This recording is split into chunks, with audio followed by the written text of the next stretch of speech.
All right, welcome Jesper to this sitting where we'll try to go through what we have achieved together, Scania and ROBOYO, what the outcome is, what the solution were, but also what the challenge was when we started off this journey.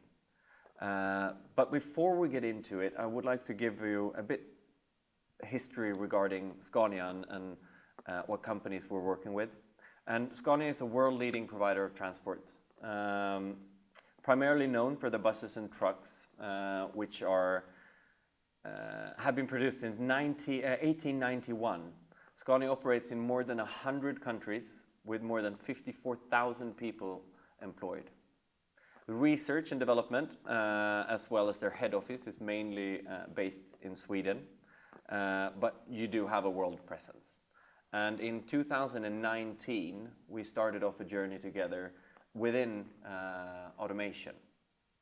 And before we go into the project and the depth, I would like for you to set the scene a little bit around how the situation was when we started. What was the immediate challenges, and was this a long-term solution from the start?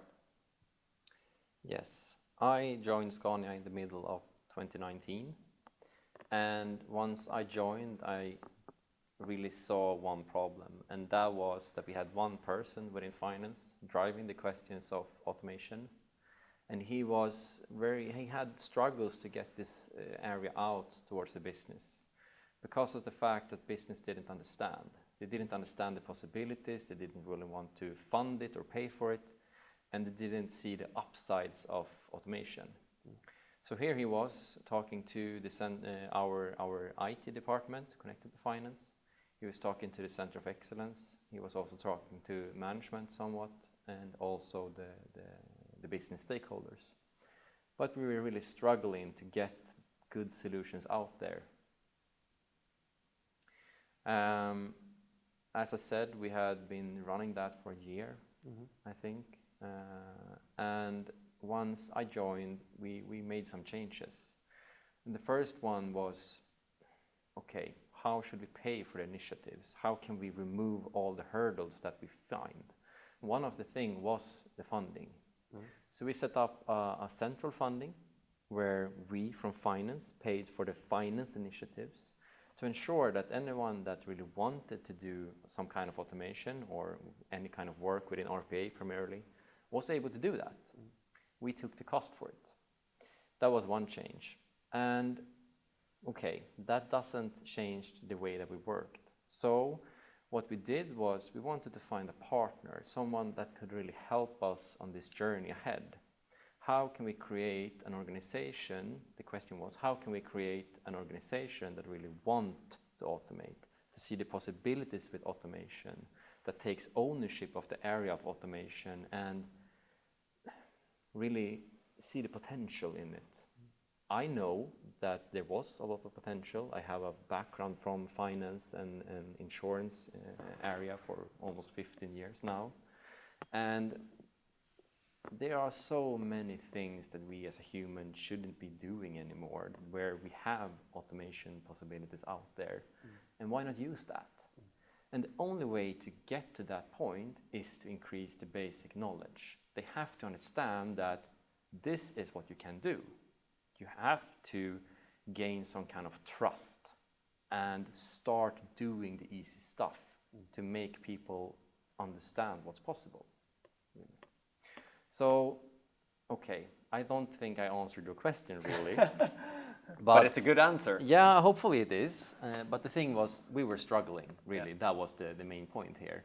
And we had many, many big issues. And one of them was funding and awareness and ownership, yeah, I would say. So, in 2019, when we started this project, I know that we had a lot of ideas and the ambition was quite high.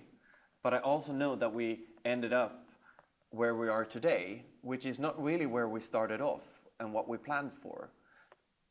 But where we are today is quite impressive. So could you speak a little bit of what the initial thought was and how that changed over time? Yes. We know when we started the project that there is a lot of potential within the area of automation, particularly in finance to start with. This wasn't explored, or we didn't have the trust. So we wanted to try things out and to gain that trust from the business. I wanted to find a partner which could support us on this journey from the beginning to the end with scalable solutions. But what we really did was that, okay, let's find out if this partner could develop 3 cases in the matter of a couple of weeks. One of them was a comparison from the previous cases that we already had done. One of them was entirely new. And the third one was something that wasn't even in finance, but we know it was connected to finance. How was the partner going to work with someone from the outside of finance and support us here? So really want to see that from 3 different dimensions. The business analyst side, the comparison side, but also the performance side. And here we selected a partner, and that was ROBOYO. And I would say that it was a very successful journey due to the fact that when we compared the different scripts or the different solutions, it performed better, it was faster, but primarily it was much more stable. The code that you built really was scalable, reusable, and the components that we now, where we were back then, is still something we are using today. Yeah. Because that's something that has been a key take in this project from the very beginning. Yes. That we have worked modular. Yes. It's important that we can reuse the code. Yes. For different processes and different projects. How have we achieved that, or how have we together with you achieved that? Because it's easier in theory than it is in practical. Yes. If I put it like this, the developers that came in from your side was very experienced, but they hadn't worked with that kind of thinking before. One of the key figures or key elements for Scania in their success is the modular trucks they build. Why not apply that for automation as well in all the things that we do? So one of the things that I said to Eric, who is our developer, he's magical. He's still working with us, 3 years now. And I said to him, I want you to build a thing that is, you're not going to build it twice. You build it once and then you reuse it. If you're going to manage that, you have to think about it from the beginning in all the stuff that you build and reuse the components, think as that I, as a developer or another developer, can reuse the codes that you have built. And yes, it was a bit of a struggle and it took a little bit longer for him to build it. But he said to me after the project, Jesper, once I got this rolling and I got this methodology in place, I can now build a process in the fraction of the time that it was from the beginning. And that's not an understatement. No. Those words is something I have kept in my mind, and that is really one of the keys for this success. Due to the fact that within finance you have many systems that are quite the same. For many big companies, we have a big ERP. Why should you build the same thing twice for that ERP? You should reuse it wherever you can. And that is exactly why we're pushing the modular thinking from the beginning. So how the modular thinking, how does that play into building a roadmap, for instance? Because a modular thinking is usually a reuse within the same systems and you work within the same environments. But I also know that you have quite an extensive roadmap spanning over years and functions. So how do you work with both reusability, but also widen the project? That's an interesting question. And one of the things that I spend much of my time on is networking. I'm trying to get as many people on board that can work together with me. And as where I can see in the places where I can see beneficial benefits from collaborating and reuse our code, I tag along together with them. You're meaning networking within Scania, Yes. different functions and different Scania companies. Exactly. So what I mean is, this is nothing you can drive by yourself. You can do it, but it's very hard to scale if you don't collaborate. And so what I spend much of my time on is just that, collaborating and seeing how we can find the benefits together. For example, our setup that we have, it's compliant from our information security office, both from password rotation perspective, both from the technical perspective of getting a safe cloud environment in place, but also how we have challenged the way Scania had their rules around virtual computers. And the only reason why we have succeeded in that question is due to the fact the collaboration, the networking we have been doing so much.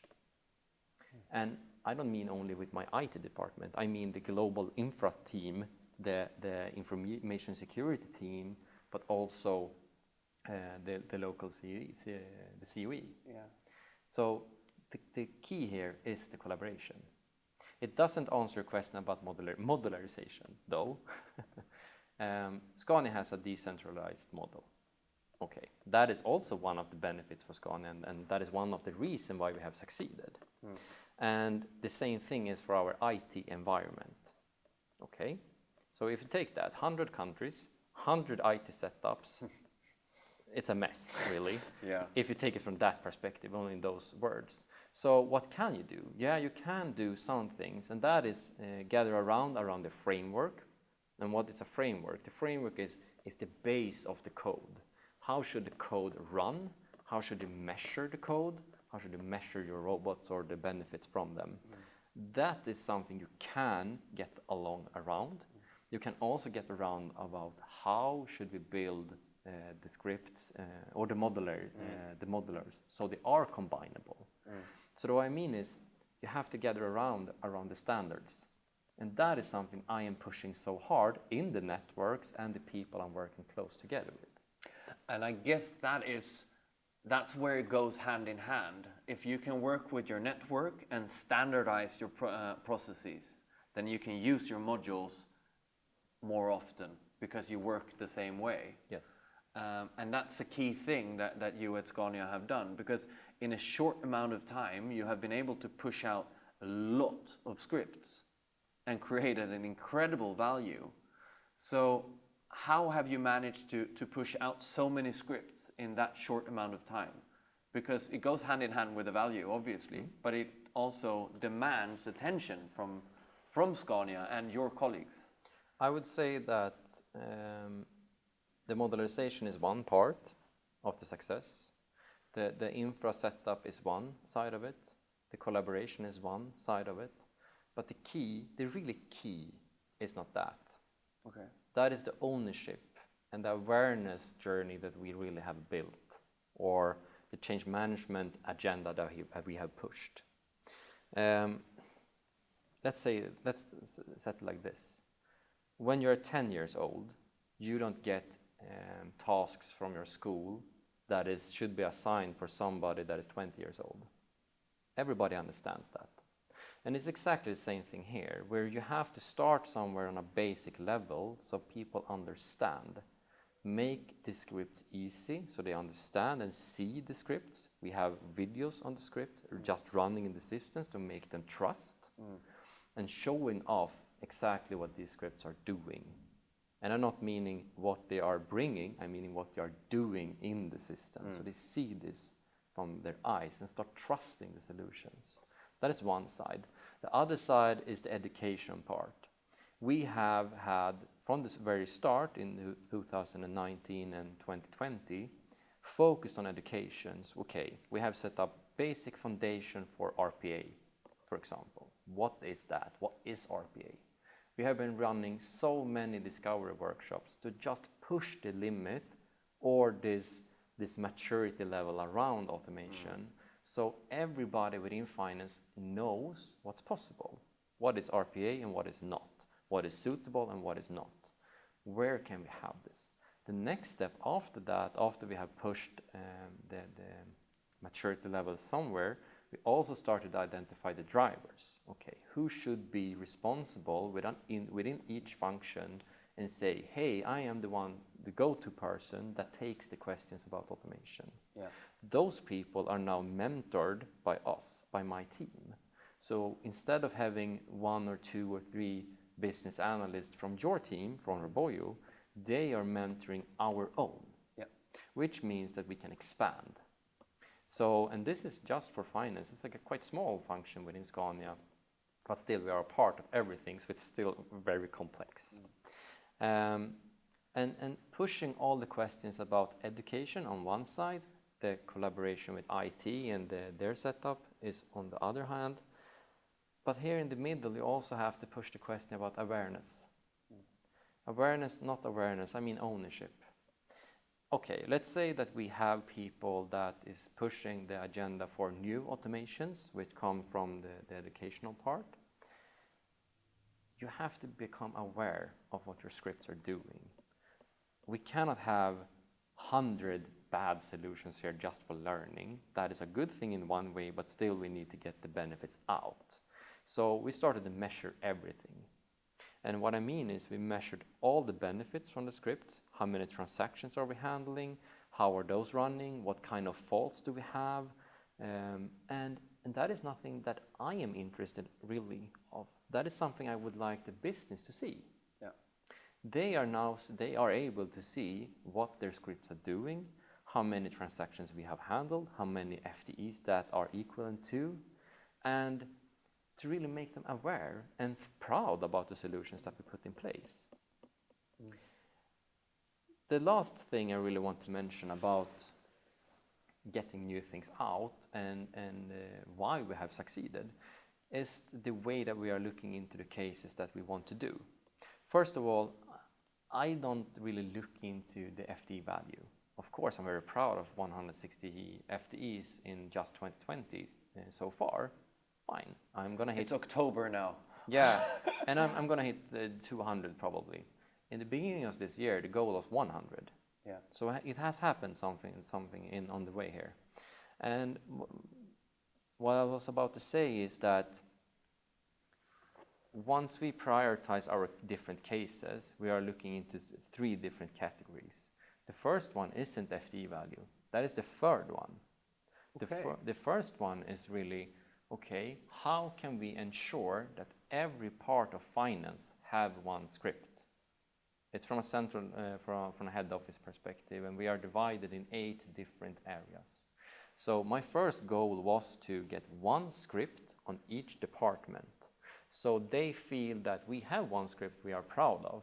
They name them, and they say, oh, this guy, Gloria, is performing like this. And comes back to the ownership you said before. Exactly. We have a solution that we own and it gives us value. Exactly, and it also creates awareness. Yeah. So if you build on these pillars about awareness, ownership, collaboration, you can drive this transformation, I would say.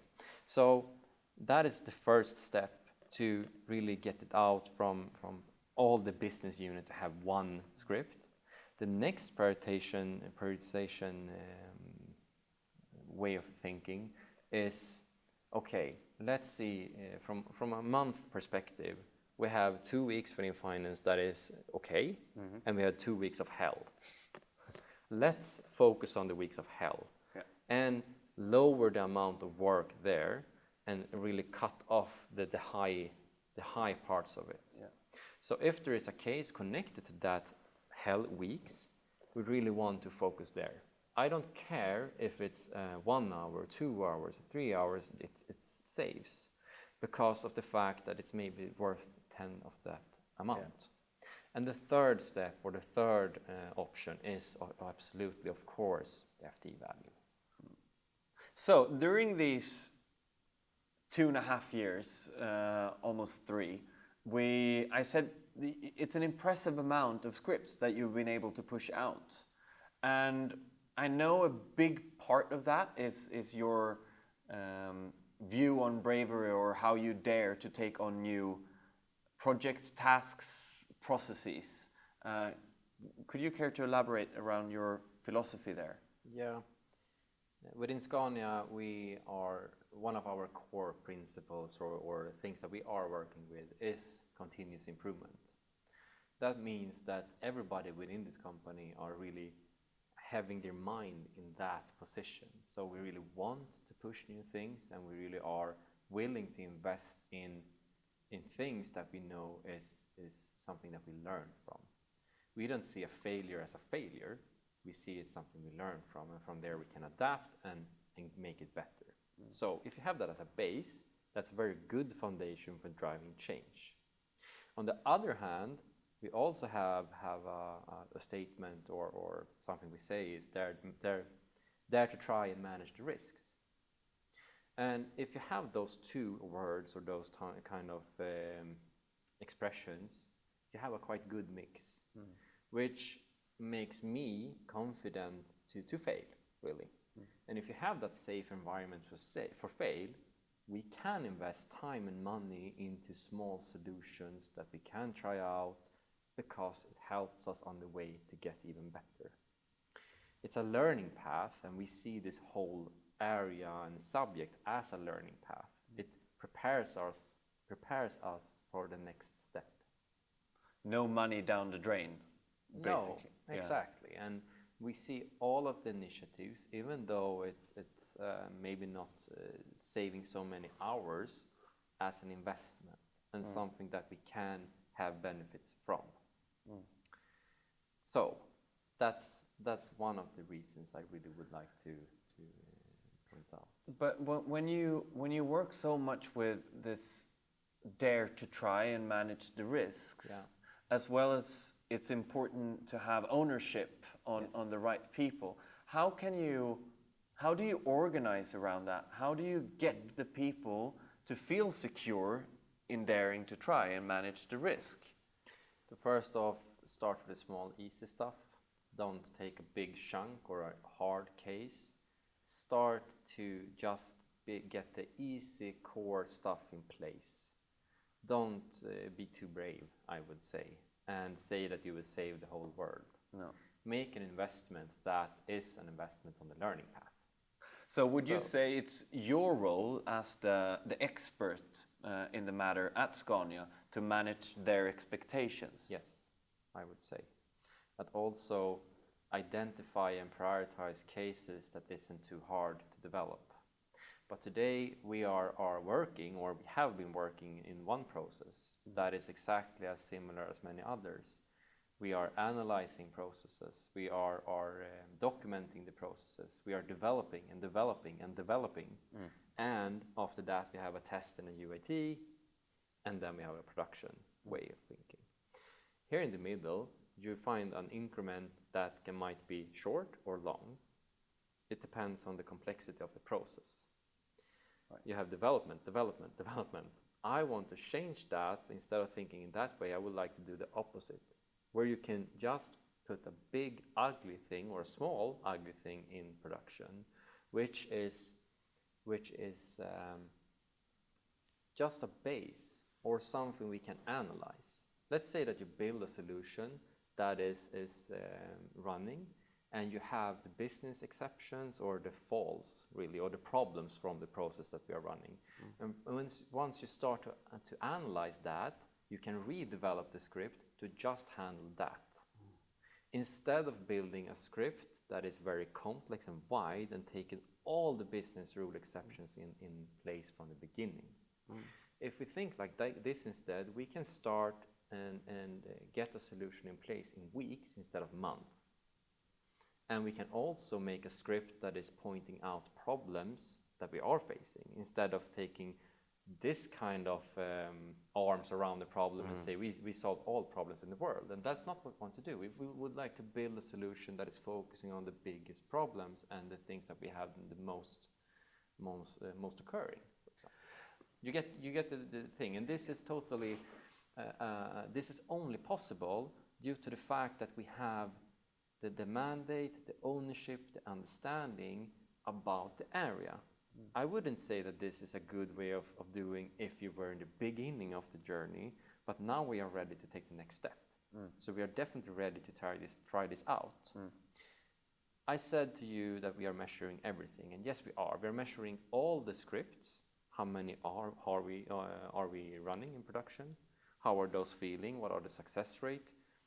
How many FTEs are they saving? But also, every script, every run, are we taking statistics of and saving down all the problems? Yeah. And both from a business rule exception and a system rule exception. So I have statistics for all my runs handling in 2020 13 million transactions. And I know every false of them. So if you have all of those transactions, you can start to analyze how to adapt the scripts in a much higher pace, instead of just looking into what the business say that we want. It's no reason for a developer or an analyst to develop a solution that is only occurring once. You should do the things for occurring twice or 100. Yeah. You get a difference, and it's a totally other way of changing how we develop. That is the next step. But to maybe take one step back again, Yeah, then, yeah. for me to understand, because I know that Scania has very, very stable solutions. Yes. It runs, and it's very seldom they fail and they break and so on. But at the same time, you say, dare to be bold and dare to put something in production that isn't perfect. How does that work? I'm back to the question about ownership and awareness. If you trust us, as the business are doing right now, it's fine for me to fail. But in the beginning, and the things that we already have in production now aren't subject for failing. Those should be stable, and that's the way they should be built. So the processes stay in hypercare longer for the A/B testing, tweaking, and making them perfect. Yes, stable solutions is definitely connected to the modular code. I mean, let's say that we have many processes connected to one area or one system or one applications, and we know that the modulars that we have built is stable. That makes them stable even though we are changing the process, really, because we can reuse the stable things. Yeah. And that also lowers the amount of development time. So if you take that from what I just said, where we want to change the way we are working from a smaller sprints, for example, it makes total sense that we reuse the modulars, which are stable, which gives us a stable framework. I'm certain that it will work. We haven't tried it out really yet, but that will be the next step. Interesting. All right, we're cautious about time. I know we have to move on and maybe dive in a little bit in the outcome. I know we're not even near the finish line, but now, 3 years into the partnership, retrospective, how did it go? Have we come as far as you thought? And how has the outcome progressed over these 3 years? Because as of now, we have 167 FTE savings, 2022. We estimate 200 FTEs this year. But we didn't start off on 200. No, we didn't. And this has been a journey. From the beginning, it was just focusing on getting things in place. And instead of having me and my co-workers driving the agenda for the business, we would like to change that so the business drives these areas together with us and use us as a supplier. That is possible due to the journey we have taken together with education and getting the stable infrastructure in place, supporting the scripts and the business. Today we are pushing the next level here. We are talking about how we develop and pushing even uglier things into production that I'm confident that we can do. And after that, we will together, and are doing today, work with other kind of technologies. We have now been focusing much on task automation and primarily head office. But the things that really have pushed us in the direction towards big or high FTE value is connected to scale. That is nothing that has only been pushed by head office. It's something that head office has been involved in and built, but we have pushed it out to all the markets. And I mean 100 countries. It's a lot of people involved in these processes, and that's really where you can find the big benefits. So what I mean is, we would like to, in the next step here would be, okay, we are now focusing on task automation and instead focusing on more business unit automations, which means that, okay, let's say that head office build a solution or a blueprint which should be carried out to the different units out there. It means that we increase the way of thinking by having more standardized solution. I'm not saying that I will change the infra setup or the IT setup in all the countries. I mean that I can support them in having an end-to-end process that is an umbrella of working, where we can adapt with different RPAs or different integrations undependent of what the setup is on the market. So here our role from a business perspective or a head office perspective might change, where we will not stop focusing on our task automation, but we will widen our focus, which means that we will support the business in a better manner and take a bigger responsibility of the process, not the tasks in there. I still think and believe that the markets are the best suited people to solve their challenge. I'm not saying that we will do this better than them, but we can support them in the standardization and support them in the journey to become more automated. And that means it definitely can support us on that journey. So now we're going from task automation into low code and in the long run hyperautomation. Yeah, and I think that's a key point to take on when we work at scale at different markets. The standardization work is something that's really vital, and that together with the modules that we have already developed in the different systems could really benefit the large scaling. Yeah, exactly, and the modules that we have built, there are many systems that we are within head office are using that is used in the market as well. Yeah. Maybe not exactly in the same way or in the setup as such, but it's still the same system, which means that we have the knowledge about that system and build stable solution for that system. Yeah. So we've been working for 3 years together now. Could you give me 3 key takeaways or learnings from this period? Yeah, if you are embarking on your automation journey, one of the keys here is the human. You really need to, this is not a tech problem, this is a human problem, and you need to see this from a learning perspective. You have to educate, you have to work with ownership, and you have to work with awareness about automation as such. And the second point is removing the hurdles. There are a lot of hurdles, both internally, but one of the biggest thing is often the funding. So if you have a stakeholder or management behind you that can support you in that question, that will also remove a lot of headache. Because of the fact that if you have a central funding, you will be able to pay for the initiatives and remove that questions from the business from the beginning.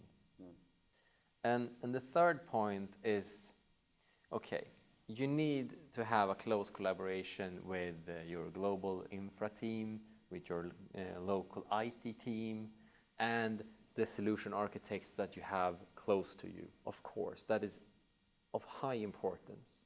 But you also need a partner, somebody that can support you in this journey, that can support you in getting you to the next level or getting your organization to the next level. And that is the word I would describe ROBOYO with. You are my partner here, and I am trusting you to become the one driving this journey together with me. I see you as the one that really educates our personnel or employees, and you are pushing our agenda towards new automation technologies or other technologies as well. And without that partnership, I would find this journey quite hard, or at least much harder, I would say. And yeah, so if I should conclude it, number one, don't forget the human side of it. You have to ensure that you have them on board and educate and create awareness and ownership of the area of automation. Number two is remove the hurdles. Remove the hurdles. I cannot say it enough. Have to focus on that and get a strong sponsor or executive person behind you that can ensure those things. And number three, select a strong partner and work with your networking to ensure that you have the right team around you that together can solve the questions that will occur. So that brings me to the last question. Obviously, this trust that ROBOYO and Scania has for each other hasn't been there from day one. So why did you choose ROBOYO in the first part? I guess you evaluated many different vendors. Yeah, I would say that the main point here is I was looking for a partner that could support us on this journey from several reasons. One, strong, good code that is trustable, but also a partner that can support us from an education perspective and learning path to ensure that we raise the basic knowledge all across the organization. And thirdly, I wanted a partner that can independently work. What I mean is you take the responsibility from the beginning to the end. You analyze the process, you can identify the process, you build the process, you can maintain the process, and you can also enhance the process. So, together with those three areas, I would say that is the reason why we selected ROBOYO. With that, I want to thank you very much for coming by and sharing your story and your experiences for the past 3 years. And we are extremely proud and happy to be able to work with Scania, and not only as a client, but also what we have achieved over the past 3 years, which I feel is quite incredible. So thank you very much, Jesper, for coming by. Thank you.